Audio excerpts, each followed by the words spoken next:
quite the task ahead of us, let me just tell you that. Of all the places in my apartment, I think this is my area of the most shame. It's not horrible at first glance. Yes, there's a bit of clutter on these shelves. The shame is behind these doors. Like I said, up top is a little bit cluttered, but we need to tackle the bottom part here, and that's what I'm going to start with, because this is going to take the most time out of my life and the most energy out of my soul. Let the record show, I don't feel proud of this. You can see I got yarn here, I got stationery, I got books, I got paper. This is really a cupboard of hobbies, and I think what these areas can sometimes turn into is areas of clutter. I'm a very creative person, so I do use yarn, I do use my stationery, I do use paper products. Like, these aren't things that just sit here, but when I use them, I haven't been putting them back properly, or if I have excess of things, I'm stuffing it in here, as evident by the yarn. I don't want this space to feel like that. I want it to be really functional and make me excited to open it up and get creative, not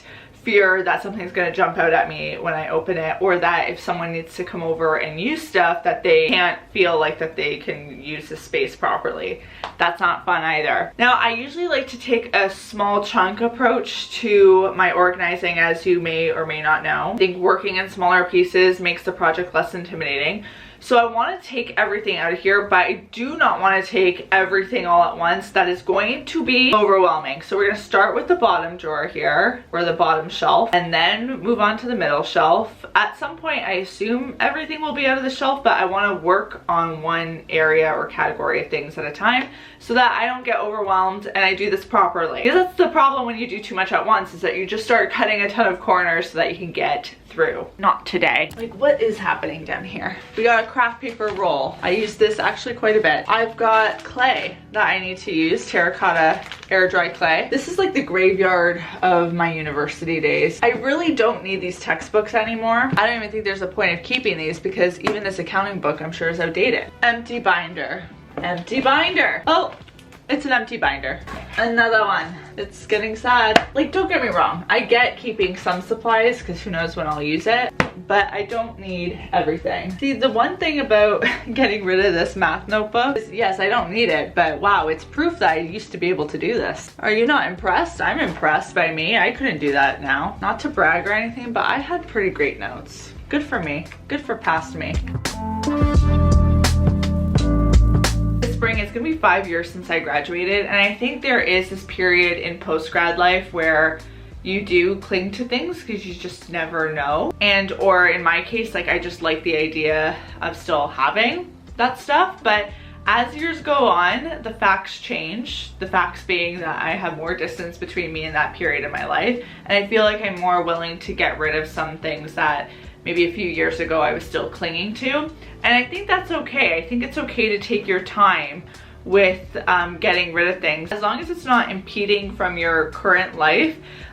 You know, it's okay if it takes a while to like let go of things. I think sometimes when we talk about organizing, we think it has to be very cutthroat in that, like, you have to get rid of anything that doesn't have any sort of relevance to today. But I do like memory keeping, but in this case, I don't think this is really a memory. I think this is just becoming clutter. The most I'm gonna get out of this years from now is just being able to say what I said earlier, like, oh wow, I used to be able to do this. But is that reason enough to hold on to a notebook from 2015? Oh my gosh. Notebook is almost 10 years old. Woo, I'm having a crisis. Here's the proof. September 14th. Oof. I think I have to get rid of it though. What a fun cover though. Oh, so lovely. This is probably gonna take me a little bit. I do wanna make sure I go through my notes though to make sure there's no personal information in them. And I feel like this is gonna take a bit, so bear with me here.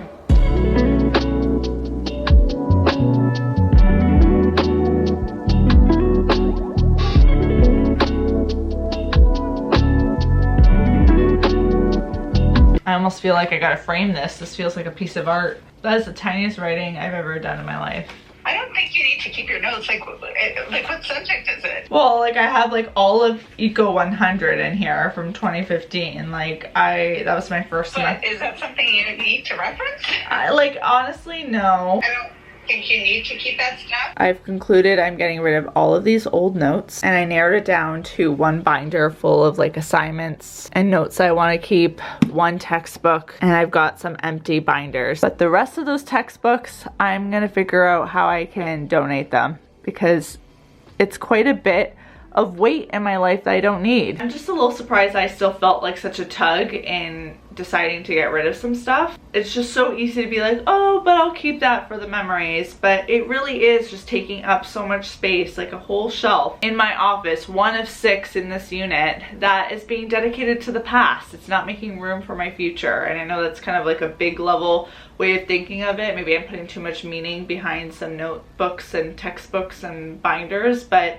when you're taking up space with stuff that's really not relevant to you, how are you making room for the next version of you, you know? So that's what I'm kind of keeping in mind. And honestly, it feels good to be getting this out of there. I want less stuff, not more. These bins, I'm gonna quickly go through. One of these is my designated cards tissue paper bin.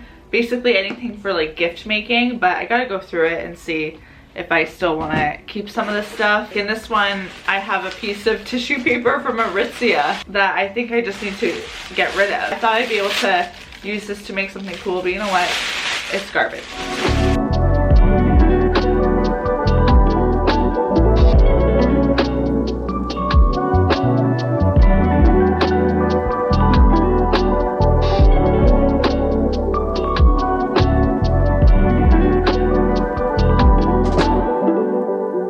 Nobody needs this much stationery for one person. However, I am a creator who has in the past done a lot of stationery based videos with my bullet journal videos, and I was doing not just like videos but also actively using bullet journaling. I was actively using so much of this, but now that I've stepped away from bullet journaling, I definitely don't use this stuff as much. By all means, I still love stationery. I adore it. I love trying new pens and markers and new tools. And it's still a part of my life, but like not to this extent where I need to be like really in the know of all the new things. Because that's part of, you know, being an influencer, is trying to make sure that I can review things or recommend things and actually base it on experience. But we're past that. But not only that, I also feel like there's stuff that's dried up in here. I just really want to be intentional with what I have so I can really use it to its fullest extent. My big goal here is to get rid of one of these containers. I would like to get rid of this black one because I just don't like it, for one. I've had it since first year of university. I think I even inherited it from my parents. Everything else is clear and white and very bright, and this just feels like it brings the collection down. But also I feel like I can minimize that amount of stationery, no problem. I've got some paper here to test markers and pens, and we're gonna just go through this.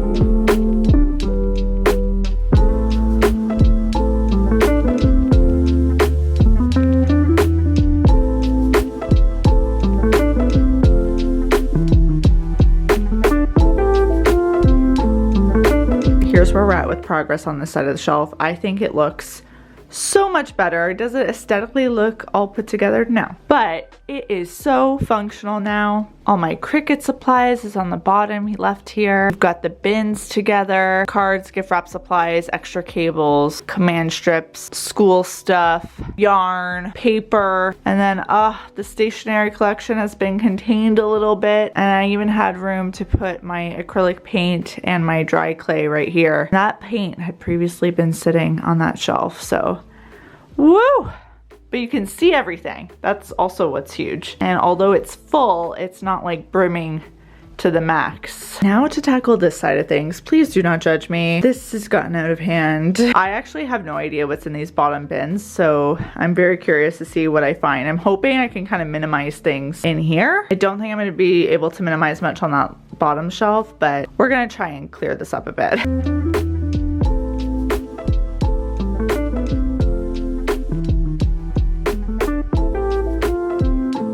Got a lot of travel goodies. I'm not gonna lie to you, I'm losing a bit of steam, so I'm gonna have to take a break soon, which is important when organizing. You gotta take breaks. These bins that I had here are just filled with so much stuff that I clearly don't use because I haven't gone into these bins in so long. For example, this is a wall mount for my Dyson. I don't hang it on the wall, So I think I just need to get rid of this. I keep holding on to it for like a potential future me, but like why? Keurig instructions. I don't even have a Keurig anymore. A waitress mason jar. I think I kept this as a memorabilia thing. It needs to go. The things you find. Box full of like pencil cases and travel. Oh, I have more travel pouches. Oh, this one is so cute though. I love this pencil case. Not getting rid of you, my friend. Pouches are so easy to just get carried away with. So easy to have too many pouches, but also they come in handy at times. Like this one right here is just so well made. It's actually a Benefit one. I think I got it with PR, but it's that material that you can just easily wipe down, so it's perfect for travel. It's big, and when you're not using it, it's flat. So looking for those pieces. Like for example, this is like a little sleeve from Aldo I got with some jewelry, and I thought, oh, this is great for when you're traveling. But I already have a jewelry travel case, so why do I need two of these? I don't. Obviously travel wallets I'm not using all the time, but I do eventually need them. I'm also gonna add my travel adapter to this bag, and travel tags, locks. This is stacked full, but it's as much as I'm willing to get rid of. Okay, travel. Toothbrush. Ah!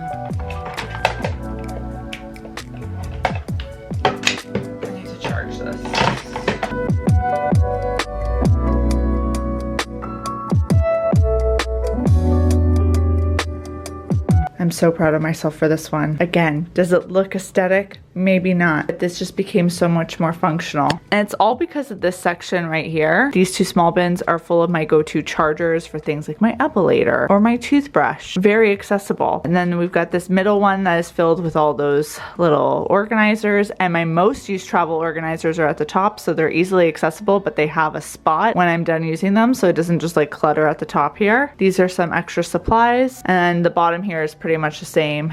Camera bag, toolbox, paper. Up top I've got more camera gear, and yeah, there you go. So, woo! With the bottom now done, it's time to tackle the top, which is honestly the area I'm looking forward to tackling, because I don't think it'll take very long. Aside from tackling like the small little chunks of clutter on this shelf, I also want to get rid of some of these books, and by get rid, I do mean donate. My goal is to find hopefully 10 books that I can donate, because the shelf is getting full. I've been doing a lot more nonfiction reading over the years, and I've just noticed that I'm losing space, which is a great feeling as a book lover because you love collecting books, but I don't love the cluttery feeling of too many books for the space that you have. You also need to make sure that you're giving your books room to breathe, or else you can have like mold development too. So I want to make sure there's nothing like that happening here. Maybe even give them a dust with a microfiber cloth. I feel like books are an easy thing to ignore in terms of cleaning, but they do require some maintenance. First up is going to be going through some of these books and figuring out what I can donate. I can do this.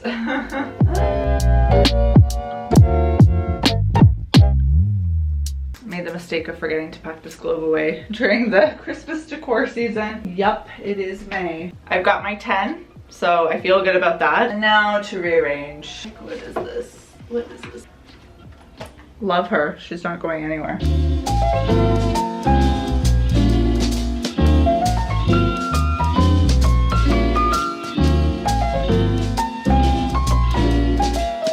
So as I'm putting the books back, what I'm going to do is take this microfiber cloth and give the books a nice dusting. Make sure there's no dust at the top either, so the microfiber cloth doesn't like catch on the pages. You just really need to hold that book together. And as I place the books on the shelf, I'm also going to make sure there's space behind it so that there's airflow and that the books aren't too tight together. So again, just to make sure things aren't locked in. In addition to dusting the books, I'm also looking out for books that are a little dirty, like this one. If you can see here on the edge, there's some scuffs. And what I like to do is take a little cotton pad that I've just put a bit of rubbing alcohol on, and I scrub that dirt off, that scuff mark. And it usually works. This one fully came off. As long as it's not like overly saturated, you don't ruin the cover of the book. And now the back of the book looks all new. Your fingertips also have like a lot of natural oils, so sometimes it can also discolor books like this one that are white. Is this necessary? No. Am I doing it to every book? No, I'm just looking out for the ones that I think are a little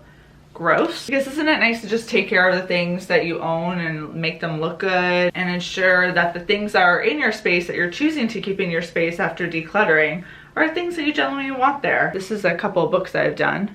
And I'll just let that fully dry. It'll take a few minutes before I fully put it back into the library. I do think that was one of my biggest problem areas in the whole apartment. So it feels just very relieving to have tackled that. And I think this was a good practice in letting go of things that, you know, I don't really need to cling on to. I still have other areas of the apartment to organize, so if you're still down to follow along with me as I do this, please let me know, because this is always a good incentive to keep me on track. I'd love to know in the comments below, are you more of a minimalist or a maximalist or somewhere in between? I feel like I can fall somewhere in the middle there. It just depends on the day and the space, but I also like my things. I'm not a complete minimalist, clearly. I'll see you guys soon with a new one. Until then, ciao. But baby, never did I think I could feel